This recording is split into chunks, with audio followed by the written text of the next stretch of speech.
রাত তখন ৮টা। ঢাকার হজরত শাহজালাল আন্তর্জাতিক বিমানবন্দরের রানওয়ে থেকে তীব্র গর্জনে আকাশে ডানা মেলল একটি বিশেষ উড়োজাহাজ। গন্তব্য নয়াদিল্লি। ভিআইপি কেবিনে বসে থাকা ভারতীয় এক শীর্ষ কূটনীতিকের কপালে বিন্দু বিন্দু ঘাম জমতে শুরু করেছে। হাতে টিস্যু দিয়ে ঘাম মুছলেও তার ভেতরের অস্থিরতা কিছুতেই কমছে না।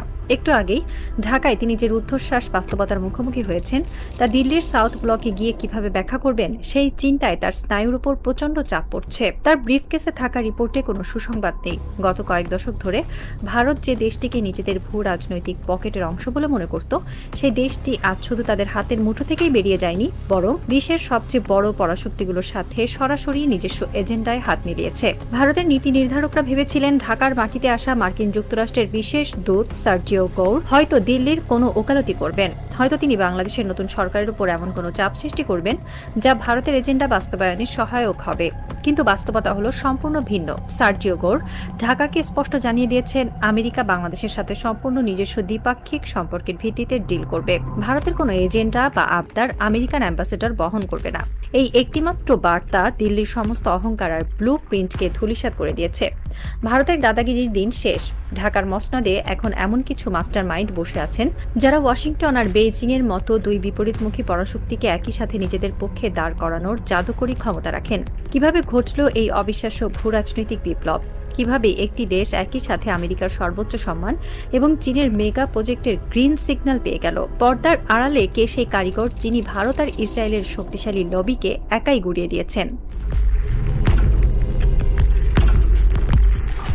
দিল্লির সবচেয়ে বড় কৌশলগত ভুল ছিল পতিত স্বৈরাচার শেখ হাসিনাকে নিজেদের তুরুপের তাস হিসেবে ব্যবহার করার চেষ্টা করা। তারা ভেবেছিল হাসিনাকে ভারতের মাটিতে আশ্রয় দিয়ে এবং তার মাধ্যমে বাংলাদেশের বিরুদ্ধে প্রোপাগান্ডা চালিয়ে তারা নতুন সরকারকে চাপে রাখতে পারবে। কিন্তু ঢাকার বর্তমান নীতি নির্ধারকরা এই ফাঁদে পা দেননি। বাংলাদেশ সরকারের পক্ষ থেকে ভারতের প্রতি যে অবস্থান নেওয়া হয়েছে তা ছিল একেবারে নিখুঁত, বস্তুনিষ্ঠ এবং বরফ শীতল। পররাষ্ট্র মন্ত্রণালয়ের দায়িত্বপ্রাপ্ত উপদেষ্টা সরাসরি ভারতীয় হাই কমিশনারকে তলব করে অলমোস্ট একটি কড়া ওয়ার্নিং বা সতর্কবার্তা দিয়েছেন।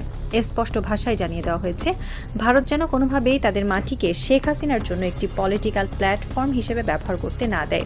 ভারত আগে এই বিষয়ে আশ্বাস দিলেও তারা বারবার সেই কথার খেলাপ করেছে। দিল্লির পররাষ্ট্র মন্ত্রণালয়ের মুখপাত্ররা যখন মিডিয়ার সামনে এসে বলেন শেখ হাসিনার বক্তব্যের ব্যাপারে ভারতের কিছু করার নেই, তারা কিছু জানে না, তখন তাদের এই ডাবল স্ট্যান্ডার্ড বা দ্বিমুখী নীতি স্পষ্ট হয়ে যায়। একটি দেশের আশ্রয়ে থাকা কোনো ব্যক্তি সেই দেশের সরকারের ইশারা ছাড়া একটি শব্দ উচ্চারণ করতে পারবে না। ভারতের এই মিথ্যাচার প্রমাণ করে তাদের নৈতিকতার চরম দেউলিয়াত্ম। তাদের এই আচরণ বাংলাদেশের বর্তমান সরকারের প্রতি এক চরম আনফ্রেন্ডলি বা অবন্ধুসুলভ দৃষ্টিভঙ্গিরই বহিঃপ্রকাশ। আর ঢাকাও বসে নেই। তারা বুঝতে পেরেছে ভারতের এই অবন্ধুসুলভ আচরণের এক মাত্র দাঁত ভাঙা জবাব হলো আন্তর্জাতিক কূটনীতিতে ভারতকে পুরোপুরি সাইডলাইন বা কোণঠাসা করে ফেলা। ঢাকার এই সাইডলাইন করার কৌশলের সবচেয়ে বড় প্রমাণ ছিল মার্কিন কর্মকর্তা সার্জিও গৌরের সাম্প্রতিক ঢাকা সফর। দিল্লির মিডিয়াগুলো রটানোর চেষ্টা করেছিল যে গৌর হয়তো ঢাকায় এসে ভারতের কোনো মেসেজ দেবেন বা আওয়ামী লীগের সাথে দেখা করবেন, কিন্তু বাস্তবে ঘটল ঠিক তার উল্টো। একজন আমেরিকান ডিপ্লোম্যাট কার সাথে দেখা করবেন আর করবেন না তা তো দিল্লি ঠিক করে দিতে পারে না। সার্জিও গৌরের এই সফরটি ছিল বাংলাদেশ সরকার এবং আমেরিকার জন্য একটি অ্যাবসলিউট সাকসেস বা নিরঙ্কুশ সাফল্য। তিনি স্পষ্ট জানিয়ে দিয়েছেন দক্ষিণ ও সেন্ট্রাল এশিয়ার দায়িত্বপ্রাপ্ত কর্মকর্তা হিসেবে তার নিজস্ব বিশাল রেসপন্সিবিলিটি রয়েছে। তিনি ভারতের কোনো প্রক্সি হিসেবে ঢাকায় আসেননি। সবচেয়ে বড় বোমা বর্ষণটিও সার্জিও গৌর করেছেন তার সফরের একেবারে শেষ মুহূর্তে। গাড়িতে ওঠার ঠিক আগে মিডিয়ার সামনে তিনি এমন একটি বাক্য উচ্চারণ করেছেন যা আমেরিকান কূটনীতিতে অত্যন্ত বিরল। তিনি বলেছেন, your prime minister is treated in Washington with the highest regard. ওয়াশিংটনে আপনাদের প্রধানমন্ত্রীকে সর্বোচ্চ সম্মানের সাথে দেখা হয়। হাইয়েস্ট রিগার্ড বা সর্বোচ্চ সম্মান আমেরিকান ফরেন পলিসিতে এই ধরনের শব্দ তারা তাদের সবচেয়ে ঘনিষ্ঠ মিত্রদের বেলায়ও সচরাচর ব্যবহার করে না। এই একটিমাত্র বাক্য ছিল ভারতের গালে এক চরম প্রকাশ্য চপেটাঘাত। এই কারণেই ভারতীয় প্রতিনিধিকে তড়িঘড়ি করে ঘামতে ঘামতে প্লেনে উঠে দিল্লি ছুটতে হয়েছে। তিনি বুঝতে পেরেছিলেন আমেরিকার কাছ থেকে বাংলাদেশের জন্য আর কোনো নেতিবাচক খবর বা চাপ আসবে না। শেখ হাসিনা বা ভারতের কান্নাকাটিতে ওয়াশিংটনের কিছুই যায় আসে না। আমেরিকা কেন হঠাৎ করে বাংলাদেশের প্রতি এতটা সদয় হলো? এই প্রশ্নের উত্তর খুঁজতে হলে আমাদের ফিরে তাকাতে হবে জাতিসংঘের সাধারণ পরিষদের একটি রুদ্ধশ্বাস নির্বাচনের দিকে। এই নির্বাচনের কেন্দ্রবিন্দুতে ছিলেন বাংলাদেশের পররাষ্ট্র উপদেষ্টা ডক্টর খলিলুর রহমান।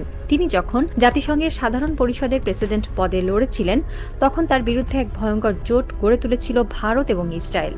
ইন্ডিয়া প্রাণপণ চেষ্টা করেছিল ইসরায়েলকে সাথে নিয়ে মার্কিন যুক্তরাষ্ট্রকে তাদের পক্ষে রাখার জন্য। তাদের লক্ষ্য ছিল সাইপ্রাসের প্রার্থীকে জিতিয়ে আনা। পুরো ইউরোপ তখন সাইপ্রাসের পক্ষে। ভারত ভেবেছিল ইউরোপ আর ইসরায়েলের এই বিশাল লবির সামনে বাংলাদেশ খড়কুটোর মতো উড়ে যাবে। কিন্তু তারা ডক্টর খলিলের অসামান্য মেধা এবং তার আমেরিকান কানেকশনকে বুঝতে চরমভাবে ব্যর্থ হয়েছিল।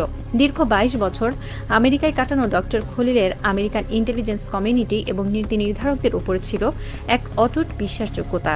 শেষ পর্যন্ত কি ঘটল?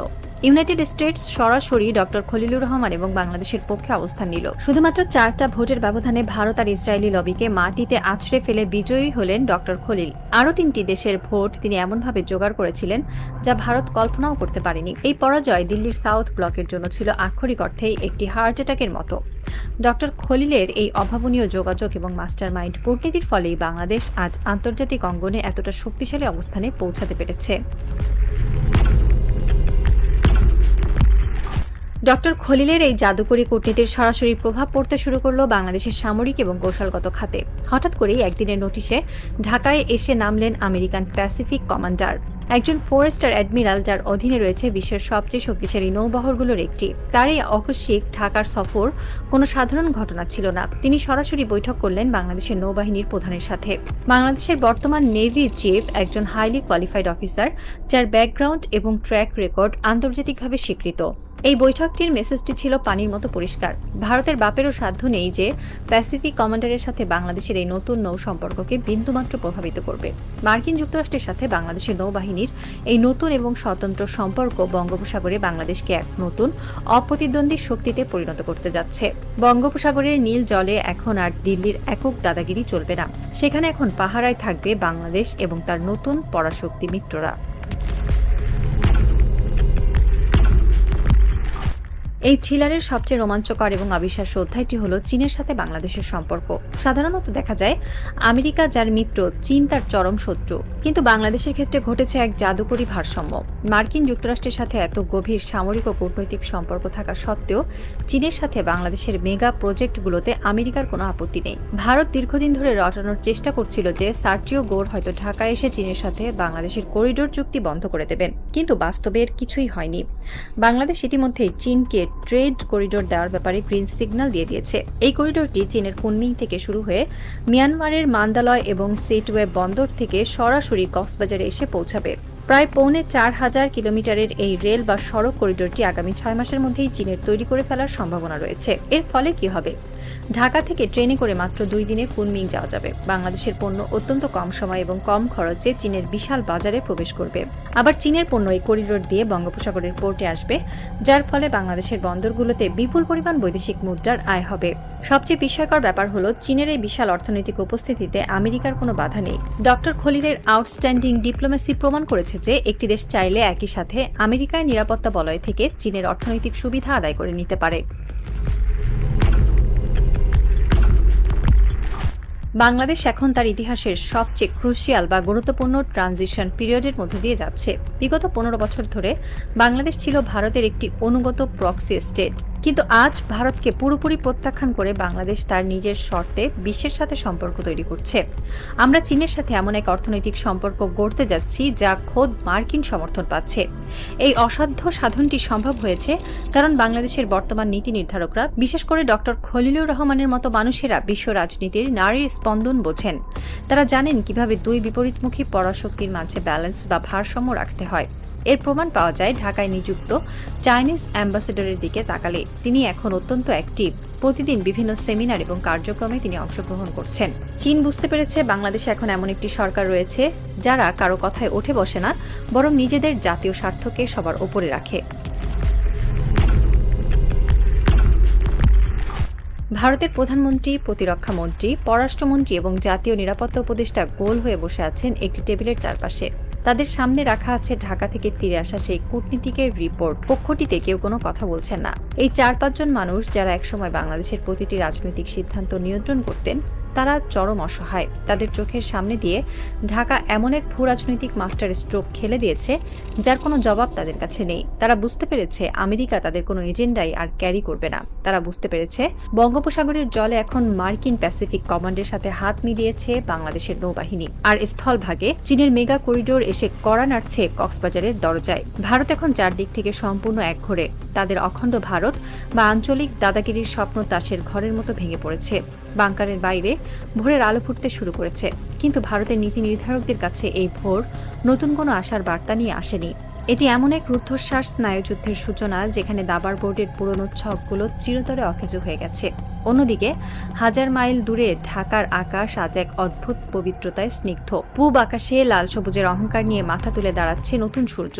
এই সূর্য কোনো পরাশক্তির দয়ায় ওঠেনি, এটি উঠেছে বাংলার অকুতভয় তরুণদের রক্ত এবং প্রজ্ঞাবান রাষ্ট্রনায়কদের নিখুঁত মেধার উপর ভর করে। যে বাংলাদেশ একদিন গুড়িসুটি মেরে প্রতিবেশীর পায়ের কাছে পড়ে থাকত, সেই দেশ আজ ওয়াশিংটন আর বেইজিং এর সাথে চোখে চোখ রেখে কথা বলে। এই স্বাধীন মাথা উঁচু করে দাঁড়ানোর তারুণ্য আর মাস্টার মাইন্ড কূটনীতির কাছে আজ নতজানু হয়েছে সমস্ত আধিপত্যবাদ। এক নতুন অজেয় বাংলাদেশের জন্ম হচ্ছে, যার পাহারাদার খোদ তার সন্তানেরা। বাংলাদেশ চিরজীবী হোক।